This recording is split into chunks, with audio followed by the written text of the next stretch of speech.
오늘 저는 신학계와 교계 내에서 만연한 이 범주 오류가 어떻게 우리의 신앙을 병들게 만드는지, 그리고 어떻게 하면 우리가 이 하나님을 좁은 이 인간의 생각의 상자에서 해방시켜 드릴 수 있는지에 대해서 이야기를 하려고 합니다. 첫 번째 범주 오류는 도구를 본질로 착각하는 실수입니다. 우리가 가장 흔히 범하는 실수는 뭐냐면 하나님을 만나는 도구를 하나님 자신과 같다라고 또는 혼동을 하는 겁니다. 예를 들어서 어떤 분이 특정한 기도 방식으로 또 특정한 찬양의 스타일로 특정한 교단이 만든 교리의 어떤 그런 스타일대로 하지 않으면 잘못 믿고 있는 거다라고 이렇게 가르친다고 해봅시다. 새벽 몇 시에 기도하지 않으면 능력이 없는 거다. 또 기도할 때 이러이러한 단어를 쓰지 않으면 성령 받지 못한 거다 등등등. 이렇게 말하면 공포감을 조성하는 목사들이 있거든요. 이 땅에 있어요. 여러분들 이것이 바로 범주 오류입니다. 기도의 형식, 예배의 악기, 신학적 용어들은 다 이런 것들이 뭡니까? 하나님을 가리키는 손가락입니다. 여러분 우리가 달을 보라고 손가락을 이렇게 가리켰어요.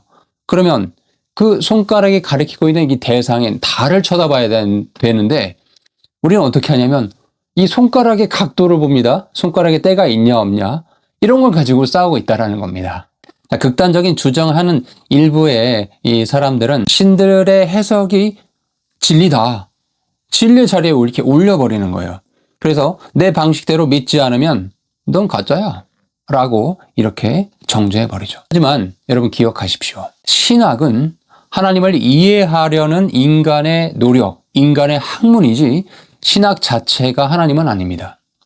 우리가 망원경으로 우주를 봐야 하는데 망원경 렌즈에 묻어있는 먼지를 가지고 연구하느라 정작 우주라는 광대한 하나님이라는 그 실체를 놓치는 실수를 하는 그런 어리석음을 우리가 범하지 않았으면 좋겠습니다. 도구를 우상화하는 순간 신앙은 생명력을 잃고 딱딱한 율법만 남게 됩니다. 두 번째 더 심각한 오류는 무한하신 하나님을 유한한 인간의 논리로 인간이 생각하는 그 논리라는 범주 안으로 억지로 꾸겨 넣는 것입니다. 우리는 종종 하나님을 자판기처럼 취급해요. 내가 하나님께 이만큼 헌금을 하고 이만큼 봉사를 했으니 입력을 했으니 하나님은 나에게 이렇게 복을 주셔야 한다. 출력이 나와야 된다.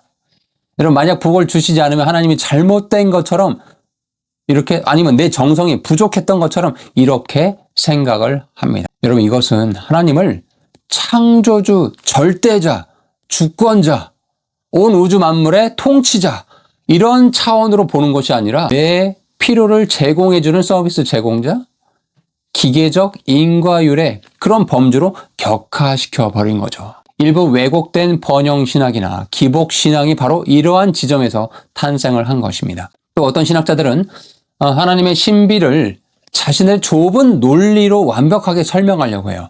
그들은 성경의 난해 구절이라든가 어떤 어려운 것들을 마치 수학의 공식을 풀듯이 딱 떨어지게 해석해 내려고 합니다. 그리고 나서 내가 이렇게 해석한 것이 유일한 정답이다라고 주장을 외치죠. 하지만 여러분 우리가 믿는 하나님은 이 인간의 뇌보다 크신 분이에요. 맞습니까?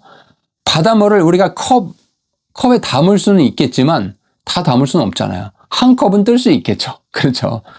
그러니까 하나님의 섭리를 인간의 신학 체계 안에 완벽히 가둘 수는 없다는 얘기를 지금 제가 드리는 겁니다. 설명되지 않는 이 고난이 우리의 삶에 있죠.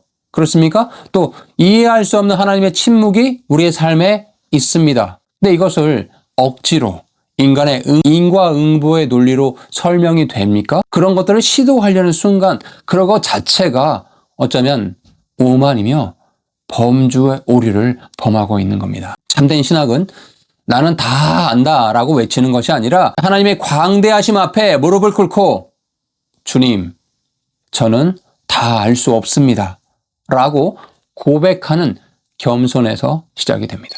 자, 마지막으로 교회 안에서 가장 많이 다툼을 일으키는 오류입니다. 바로 비본질적인 것을 목숨을 걸어야 할 본질로 격상시키는 오류예요. 여러분 역사적으로 교회는 정말 중요한 거 예수 그리스도의 사랑, 구원, 하나님의 통치, 이웃사랑 이러한 것들이 되게 중요한데 이런 것들보다 교회 안에서 다툼이 많은데 그 다툼의 이유가 뭐냐면 아주 사소한 것들로 싸워왔어요. 분열되어 왔어요. 극단적인 분리주의자들은 이런 지엽적인 것에 목숨을 겁니다. 그리고 나와 다른 방식을 가진 사람을 적이라고 규정해버리고 정죄해버린다는 거예요. 그들은 자신들의 문화적 취향이나 익숙함을 절대적인 진리의 범주에 넣어버린 겁니다. 이것은 마치 의사가 환자의 생명을 살리는 수술, 진료, 이 본질보다 의사가 입고 있는 이 가운, 또 쓰고 있는 칼의 브랜드, 비본질적인 것에 그것이 더 중요하다라고 싸우는 것과 같습니다. 여러분, 본질이 아닌 것에 목숨을 걸면 정작 목숨 걸어야 할 본질인 사랑과 화평은 깨어지게 되어 있습니다. 사랑하는 여러분, 누군가가 여러분에게 다가와서 이렇게 해야만이 제대로 하는 거다, 이렇게 해야만이 유일한 방법이다라고 말을 한다면 공포심을 조장합니까? 여러분, 그렇다면 잠시 멈추셔야 됩니다. 생각을 해보셔야 돼요. 어떻게 생각을 하시냐?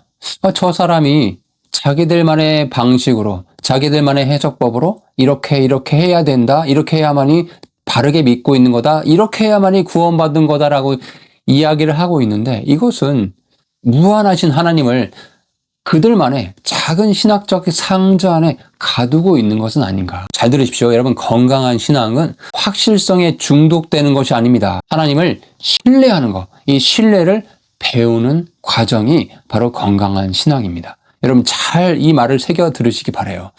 건강하게 신앙을 하고 싶잖아요. 그러면 나의 확신에 빠져들면 안 돼요.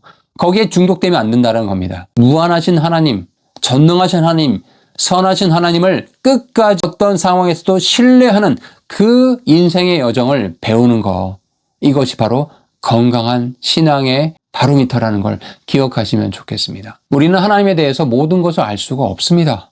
그러나 한 가지 확실한 것, 하나님을 신뢰할 수는 있습니다. 본질적인 것에는 일치를, 비본질적인 것에는 자유를, 그리고 모든 것에 사랑을. 지엽적인 논쟁과 교리적 꼬리잡기라는 범주 오류에서 벗어나시길 간절히 요청드립니다.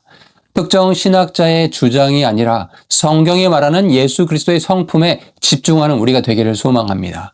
두려움과 혐오를 심어주는 가르침이 있습니까? 근데 그것을 통해서 여러분이 확신을 갖고 있어요? 과연 그것이 확신일까요? 과연 그것이 기쁨일까요? 과연 그것이 평안일까요?